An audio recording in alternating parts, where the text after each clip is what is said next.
Bueno, muy buenas tardes. Espero que todo esté muy bien. Este video es como para orientarnos un poco de cómo está funcionando la vacuna del COVID-19 que están ya teniendo en la actualidad.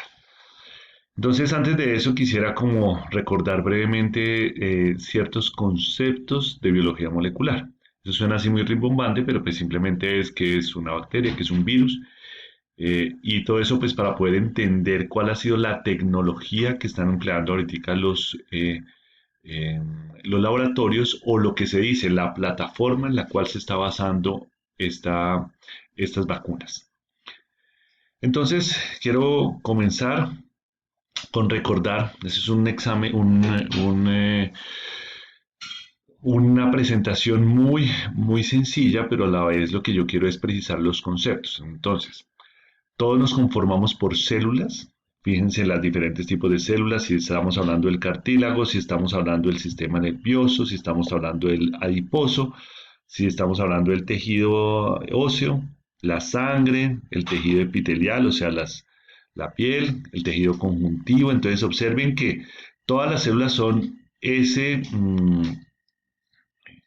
ahora así como ese circulito negro que es el núcleo de las células y lo que lo rodea. Entonces aquí en las fibras musculares vamos a tener alargaditos, en el tejido conectivo que son como todo lo que soporta, lo tenemos acá, observen, tejido epitelial, etcétera. Entonces, básicamente, cuando estamos hablando de una célula animal, sí, o sea, de origen, miren, observen que aquí está el núcleo y todos los diferentes organelos que lo rodean, ¿sí? Cuando nosotros, entonces pongamos, miramos aquí el núcleo, entonces aquí estamos hablando del retículo endoplásmico liso, de la mitocondria, de los ribosomas, bueno, en fin. Si nosotros observamos lo que es una bacteria, fíjense cómo está el material genético y los diferentes organelos que no son tan especializados como la célula de origen animal. Las bacterias es como un microorganismo mucho más sencillo que lo que nosotros podamos estar teniendo. ¿Ok? Ahora bien, ¿cuál es la diferencia entre una bacteria y un virus? ¿Mm? Las bacterias tienen su información genética, está dado por ADN, ¿sí? Simplemente es eso. Mientras que el virus puede ser de ADN o de RNA. ¿Qué significa eso? Es que el DNA es una cadena, una hélice que se va eh, enrollándose, mientras que cuando tenemos solamente RNA es solamente una cadena. O sea que si nosotros comparamos la complejidad de una bacteria versus la complejidad de un virus, el virus es muchísimo más pequeño y mucho más simple y sencillo. ¿Qué es lo que pasa? Si ustedes miren, observamos comparando el contenido genómico de la bacteria, fíjense que es, digámoslo así, en este ejemplo, está acá dibujado. Si lo comparamos con el del virus, es muchísimo más pequeño. ¿Ok?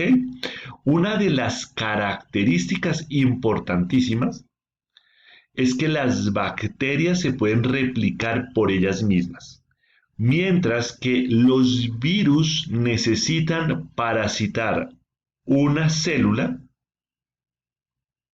para poder replicarse allí.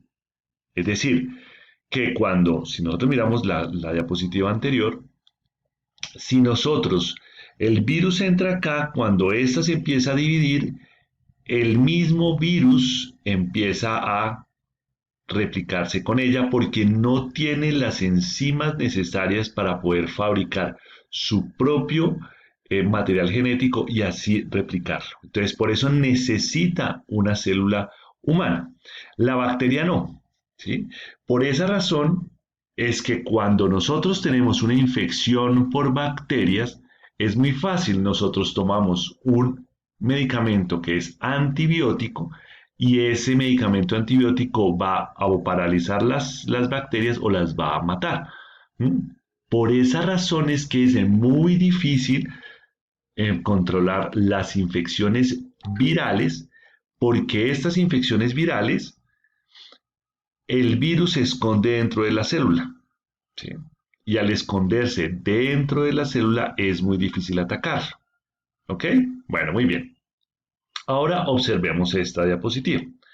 Lo que ustedes se acuerdan lo que yo les decía acerca del ADN, que es una doble hélice, o sea, son cadenas que se están, son ahí sí como dicen, dos cordoncitos que van unidos y van generando como una entorchamiento o enrollamiento dentro de su propio, y cuando se empiezan a agrupar, pues se empiezan a enrollar y de esta manera pues es lo que nosotros conocemos como los cromosomas. Ahora bien, eso estamos hablando de las células humanas. Resulta que el RNA es una manera de poder lograr, es que fíjense lo que es la magia de la biología molecular, que me parece divino, es cómo lograr poder entender lo que hay, la información que está en el DNA, ¿sí? Y se fabrica un RNA, los cuales va a llevar una información que va a llegar al citoplasma, o sea, a la célula, y de allí en la célula va a entrar a unas estructuras que llaman ribosomas, y esas ribosomas, ellos van a decodificar esta información que está en el RNA, que a su vez está tomada del DNA, para fabricar proteínas. ¿Ok? Entonces, sabemos que el DNA está toda la información genética, ¿sí? Entonces, no todo el tiempo cada célula de nosotros va a estar eh, necesitando enviar cierto tipo de información. No, ellos van a escoger, y la forma de escoger para enviar esa información al exterior del núcleo va a ser en forma de RNA. Y esta RNA va a ir al citoplasma de la célula y va a unirse con los ribosomas, y los ribosomas van a decodificar esta información y a su vez va a producir las proteínas. ¿Ok? Entonces, el virus del COVID bueno, miren, aquí está una explicación un poco más a profundidad. Aquí está el RNA, ¿sí? Y observemos, acá están los ribosomas, y observemos cómo el ribosoma está empezando a fabricar la proteína. Por eso es que dice aquí proteína en formación. ¿Ok? Las van teniendo aquí los aminoácidos y va formando la proteína. ¿Ok? Bueno, ¿qué es lo que pasa con el virus del COVID? El virus del COVID es que está acá, el virus encaja sus proteínas S, que son las espigas, en los receptores AC2 de la célula. No vamos a meternos en profundización de cómo son de estos receptores, simplemente vamos a entrar, se va a activar, ella va a entregar su material genético, que es ARN, y va a empezar a generar cientos de copias. Dicen que aproximadamente cada virus puede crear entre 10.000 y 100.000 copias. Entonces, por eso es que comienza la infección.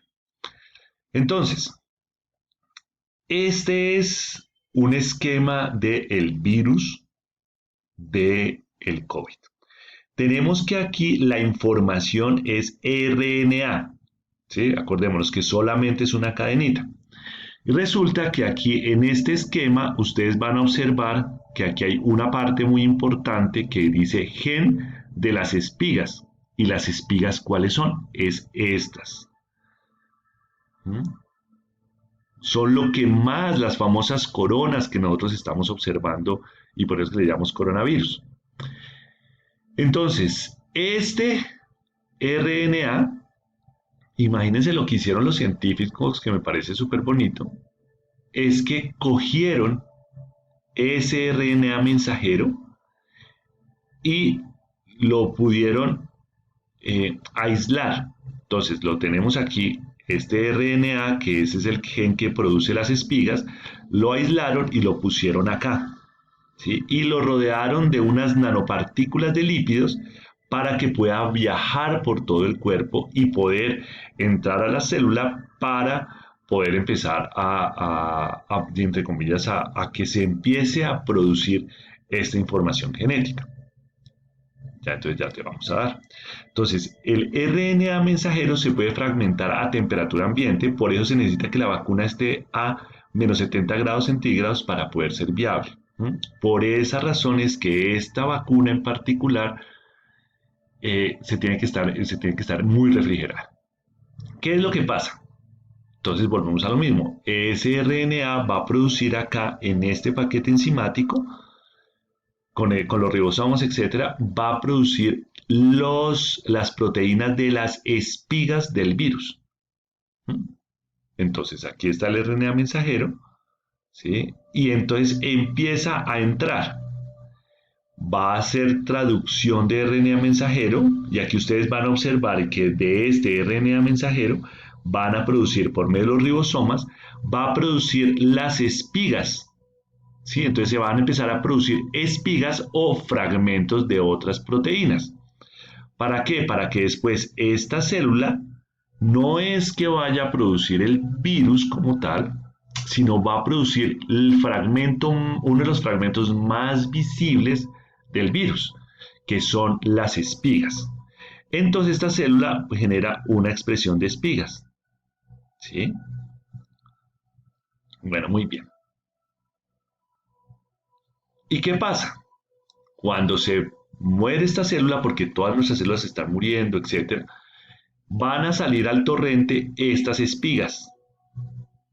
Van a ser fagocitadas por el sistema inmunológico y estas células del sistema inmunológico lo van a presentar a unos capitanes del sistema inmunológico. En este caso se llaman linfocitos T helper. ¿Sí? Los presentan. Entonces los linfocitos T helper dicen, ok, estas son las partículas. ¿Y qué es lo que hacen? Le dicen a otros generales o a otros capitanes o coroneles del sistema inmunológico y se lo presentan aquí al linfocito B. ¿Y cuál es la particularidad del linfocito B? Es que él empieza a producir anticuerpos. ¿Sí? Entonces observen aquí, está una célula vacunada, va a empezar a producir anticuerpos y la célula vacunada va a empezar a identificar que aquí hay espigas del coronavirus. Entonces va a empezar a producir anticuerpos. ¿Sí? ¿Qué va a pasar? Que cuando en verdad pueda empezar a tener la infección viral, los anticuerpos se van a pegar al virus. ¿Sí? ¿Y qué significa eso? Que después de eso van a destruir las células de defensa al virus o a las células que están infectadas por el virus. Las van a destruir. Entonces, acá viene esta activación de tanto los anticuerpos. Entonces, los anticuerpos sirven para marcar las células o los virus y van a ser destruidos por el sistema inmunológico. Se necesitan 2 dosis, que es la que en este momento es la que más se está dando, este tipo de vacunas. Ya vamos a mirar las otras vacunas. Vamos a hablar sobre esta porque esta es la que va a llegar primero a nuestro país. Y miren esto, que esto se llama el camino de la vacuna de COVID. En fase preclínica son diferentes fases, ¿sí? Estas fases duran 15 años, de los cuales nos tocó pues definitivamente empezar a disminuirla por la necesidad que tenemos en el mundo de poder controlar esta pandemia. Entonces, hay 154 vacunas, de las cuales en fase 1 hay 20 vacunas, en fase 2 hay 16 vacunas, en fase 3 hay 13 vacunas y han aprobado 2 y ya vienen en camino muchas que ya están aprobándose y que están terminando el estudio de fase 3. ¿Y qué es eso? Por ejemplo, la del Brasil, que están vacunando con la China. Entonces, tan pronto terminen esos estudios e identifiquen que sus efectos colaterales no son importantes o que están todos bajo lo preestablecido, pues entonces ya entrarían a ser aquí aprobadas. Entonces, ¿cuáles son los tipos de vacuna para el COVID-19? Entonces, volvemos a recordar, el COVID tiene ARN viral, ¿sí? Que el material genético liberado una vez el virus entra en la célula, ¿sí? Eh, Esto es la proteína de la espiga, la parte del virus que sirve para infectar la célula, ¿sí? Dentro de este tema, entonces, y dominio de la adhesión del receptor, que es parte de la proteína espiga, actúa como una llave que le da acceso a las células del cuerpo. Entonces, ellos van a empezar a entrar. Entonces, los tipos de vacunas son: uno, vector viral, ¿sí? Inyecta un virus diferente o menos dañino que contiene los genes de la proteína espiga del coronavirus para generar una respuesta inmunitaria, que es decir, un virus, un vector viral, algo que se parezca al virus o un virus atenuado para poder estar haciendo. Eh, Incapacidad de réplica, este no se puede replicar, ¿sí? O puede tener alguna capacidad de réplica hasta cierto punto. Estas vacunas es el Sputnik, que es la rusa, y Oxford AstraZeneca. El otro tipo de vacunas que tenemos es ya sea ARN o ADN, entonces inyectan parte del código genético del virus en el cuerpo para que se produzca la proteína espiga del virus, generando así una respuesta inmunológica, ¿sí? Que es lo que yo les acabé de explicar, y que esas vacunas está Pfizer y está Moderna, que son un laboratorio. El tercero, virus desactivado. Inyecta en el cuerpo una versión debilitada o desactivada del virus, el método tradicional de vacunación, que es donde nosotros hemos trabajado mucho tiempo. Virus desactivado, pues, o virus atenuado. Estas vacunas es el Sinovac, el Coronavac, Sinopharm, Baratam, el Covaxin, que aquí están pues, chinas, rusas, etc. Y la última, en base a proteínas. Solamente inyectan unos componentes de un virus que estimulen mejor una respuesta inmunitaria. La de Sanofi y Novavax. Entonces, aquí básicamente es como un breve resumen de lo que quería mostrarles acerca de las vacunas. Les quiero dejar como este tipo de cuadro que me parece muy importante, y es la estrategia ARN mensajero. ¿Cuáles son? Las de Moderna, BioNTech, Pfizer y CureVac, que es alemana. Aquí está la eficacia reportada, que ya está aprobada, 94% y 95%, sí que es bastante alto. Esta es la que nos van a empezar a aplicar.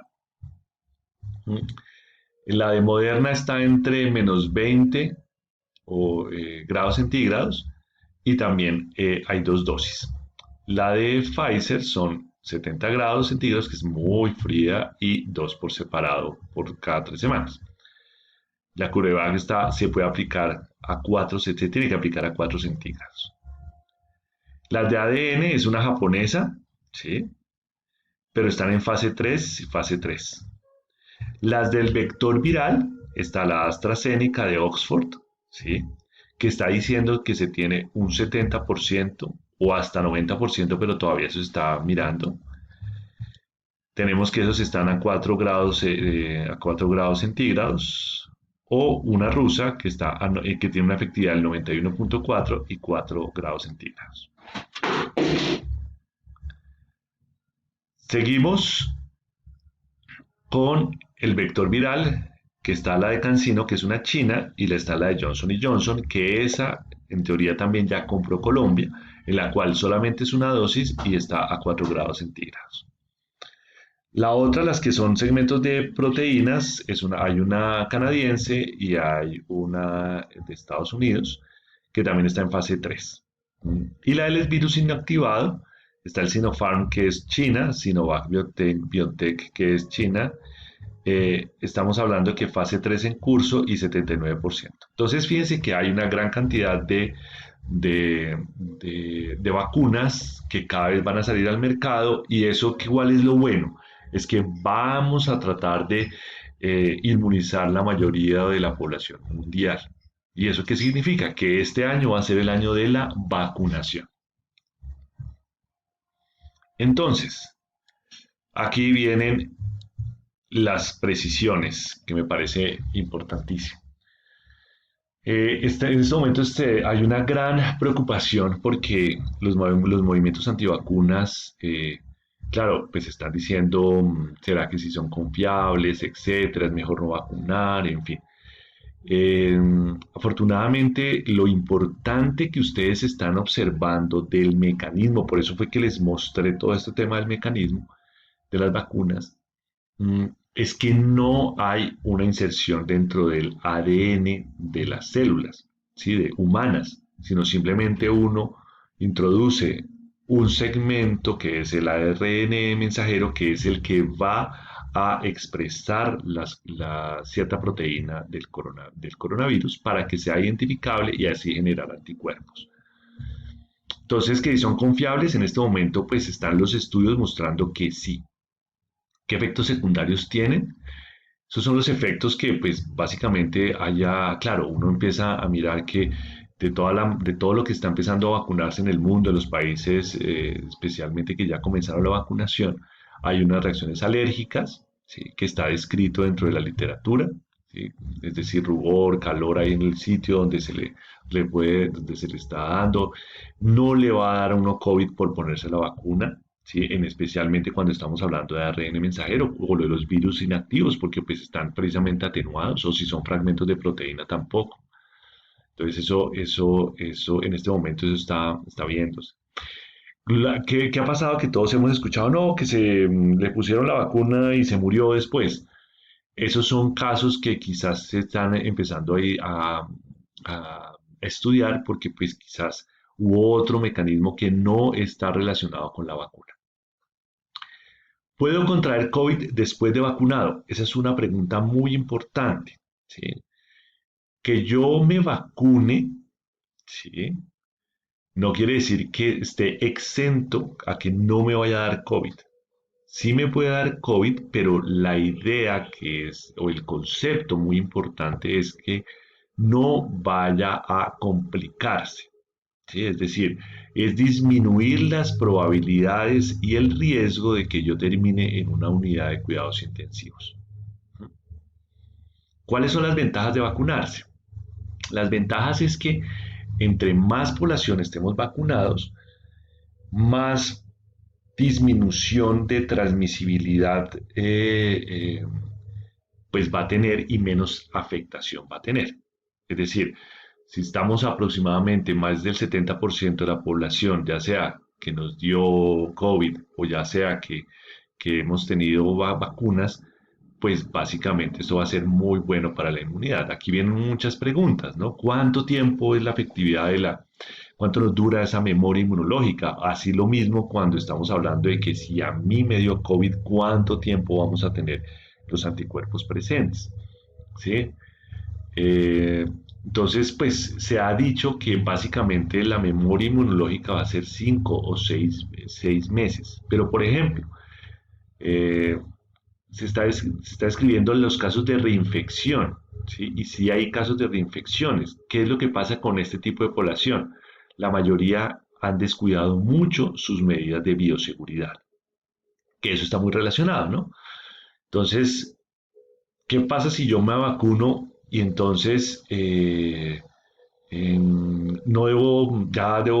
no uso tapabocas ni nada de eso? No, esas medidas siguen pues, se tienen que continuar, porque lo que vamos es a proteger que todos no, digamos, disminuyamos el riesgo de una probable ida a unidad de cuidados intensivos o una complicación y que pues, nos vamos a morir. Eso es lo que se quiere con la vacuna. ¿Cuándo me puedo vacunar? Eso depende de cada país, depende también de la distribución que se vayan a hacer. ¿Mm? Cada país está optando, pues, los diferentes poblaciones. Entonces, ya lo vamos a observar aquí en una diapositiva, que eso es lo que vamos a priorizar, pues, hay diferentes poblaciones con conos y comorbilidades, etcétera. Y es una pregunta muy importante, ¿no? Si tuve COVID, ¿me debo vacunar? Lo que se establece es que sí, pero en este momento las personas que ya les dio COVID no van a ser muy prioritarias, excepto si hay algunas comorbilidades, etcétera, o la edad, eh, para ser vacunadas, ¿m? Porque vamos a dar prelación a las personas que no les ha dado el COVID. Entonces, aquí en Colombia existen unas fases y estas fases son las siguientes. La primera etapa, ¿sí? Son los trabajadores de la salud y de apoyo a la primera línea, ¿sí? O sea, son los pacientes que están en contacto o son las personas que están en contacto con pacientes que tienen COVID, están en su manejo, que están los auxiliares, bueno, todos los que están ahí en la prestación del servicio y la población de 80 años y más. Acordémonos que esta vacuna ha sido probada para mayores de 16 años eh, y no ha sido probada en menores de 16 y mujeres embarazadas. Entonces, esa población no se va a incluir. La segunda etapa está desde los 60 a los 79 años, ¿sí? Y el 100% de los trabajadores de la salud de segunda y tercera línea, o sea, son los demás, trabajamos en consulta externa, en, en áreas quirúrgicas que no tenga yo que estar en contacto con COVID, etc. La tercera etapa es población de 16 a 50 años con comorbilidades y el 100% de profesores de preescolar, básica primaria, secundaria y media. La etapa 4 son cuidadores institucionales y población de ocupación en situaciones de alto riesgo o población en riesgo de brotes. ¿Sí? Y la etapa 5 son la población entre 16 y 59 años, libres de comorbilidades. Entonces esas son las fases aquí en Colombia. Entonces, como pueden observar, trabajadores de la salud, primero población mayor de 80 años, después población de 60 a 79 años y después de 16 a 59 con comorbilidades y después sin comorbilidades. Bueno, entonces, esta es pues digámoslo así, como un video en la cual queremos como explicar un poco cuál es el mecanismo de la vacuna, por qué es importante vacunarse. Entre mayor podamos tener vacunados, vamos a disminuir ese riesgo de profundización o de generar muchísimas más complicaciones del COVID en cada persona. Y ese es el tema. Claro, todos estamos un poquitico preocupados, no es que si yo tengo eso, si yo tengo antecedente de asma, etcétera, pues ya las particularidades, eso los vamos a ver en el momento del análisis de la comorbilidad y dependiendo de los estudios que están ya siendo realizados en otras latitudes que ya están vacunando. Entonces los invito aquí a nuestra línea saludable y sobre todo a suscribirnos a este canal de YouTube porque pues vamos a seguir trabajando no solamente en línea COVID, sino en otro tipo de información de salud. Bueno, entonces un gran abrazo, que estén muy bien y no olviden suscribirse al canal de YouTube. Bueno.